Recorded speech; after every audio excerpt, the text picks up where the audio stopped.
A lot of people try to eat healthy by adding more good foods, but sometimes the fastest upgrade is removing a few sneaky staples that quietly mess with blood sugar, appetite, and long term heart health. So today, I'm sharing 8 foods I personally limit, not because you can never have them, but because they tend to push people toward overeating, high sodium, and constant cravings. And I'll give simple swaps that keep life enjoyable. Quick note, this is general nutrition info, not medical advice. If you have a health condition, use this as a guide and personalize it. First, sugar-sweetened drinks. Soda, sweet tea, sweetened iced coffee, energy drinks, and many juice drinks. The big issue is liquid sugar is easy to consume fast, and it does not create the same fullness signal as chewing food. Large reviews and evidence summaries consistently link sugar-sweetened beverage intake with higher risk of type 2 diabetes and other cardiometabolic problems. Better swaps: sparkling water, unsweetened tea, coffee with milk, or water with citrus. If you use non-sugar sweeteners, keep it occasional, not a daily health strategy. Second, ultra-processed snack foods like chips, packaged pastries, candy-like snacks, and many crunchy convenience foods. Ultra-processed foods are repeatedly associated with higher risk of cardiometabolic issues and mortality in large research reviews. It's not just calories. These foods are engineered to be easy to overeat, and they often combine salt, refined starch, fats, and flavor additives in a way real food doesn't. Better swaps: popcorn you make at home, roasted nuts, fruit with yogurt, or a simple sandwich on whole grain bread. Third, processed meats. Think bacon, hot dogs, sausages, deli meats, and other cured or smoked meats. The World Health Organization has classified processed meat as carcinogenic, and their summary notes an estimate that each 50 grams daily portion is associated with about an 18% higher risk of colorectal cancer. Better swaps: fresh chicken, fish, eggs, beans, tofu, or unprocessed cuts of meat. If you like deli-style convenience, cook extra protein and slice it for the week. Fourth, instant noodles and salt bomb meals. Instant noodles and very salty, ready-to-eat meals. This is mostly about sodium. WHO recommends adults keep sodium under 2,000 milligrams per day, which is roughly 5 grams of salt.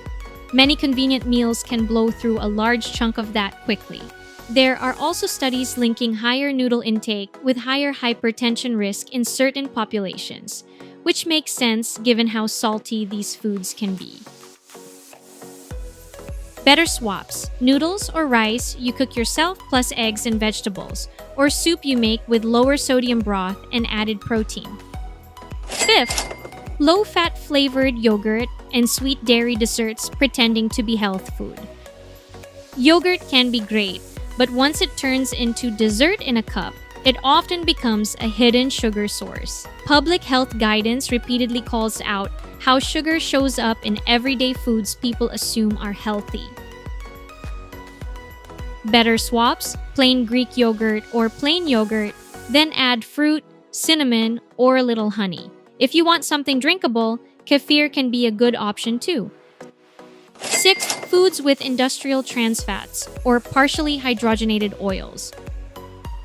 Foods made with partially hydrogenated oils, which are the main source of industrial trans fats.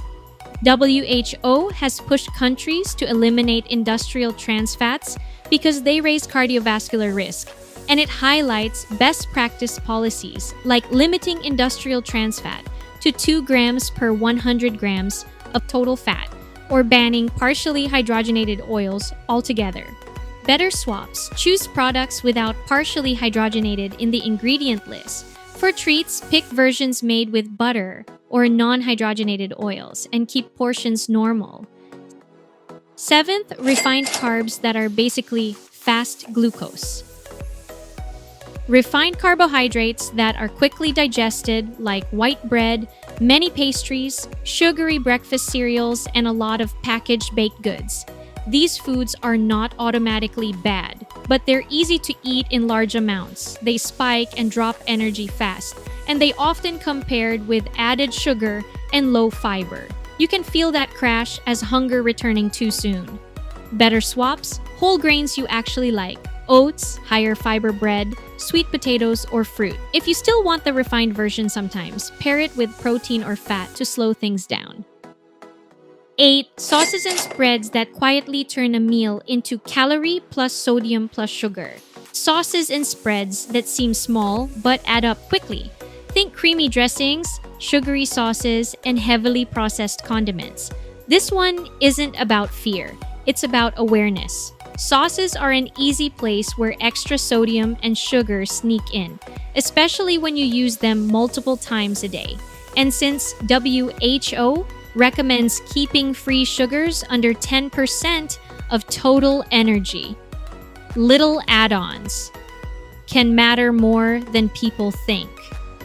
Better swaps: olive oil plus vinegar, Greek yogurt-based sauces, mustard, salsa, homemade dressings, or using smaller amounts. So those are my 8, and if there's one thing I hope you take from this, it's that eating better does not have to feel like punishment. Most of the time, it's not one bad food that throws you off. It's the small, repeatable things. The drink you grab every day, the snack you keep buying out of habit, the quick meal that's convenient but leaves you hungrier an hour later. If you're feeling overwhelmed, start with the easiest win. Pick one category you have most often and swap just that one for a week. Not forever, just as an experiment. Pay attention to how you feel, your energy, your cravings, your mood, even your sleep. Those little signals add up, and they can guide you better than trying to be perfect. If this video helped, leave a comment and tell me which one you're starting with, or what swap you want to try first. It might help someone else decide too.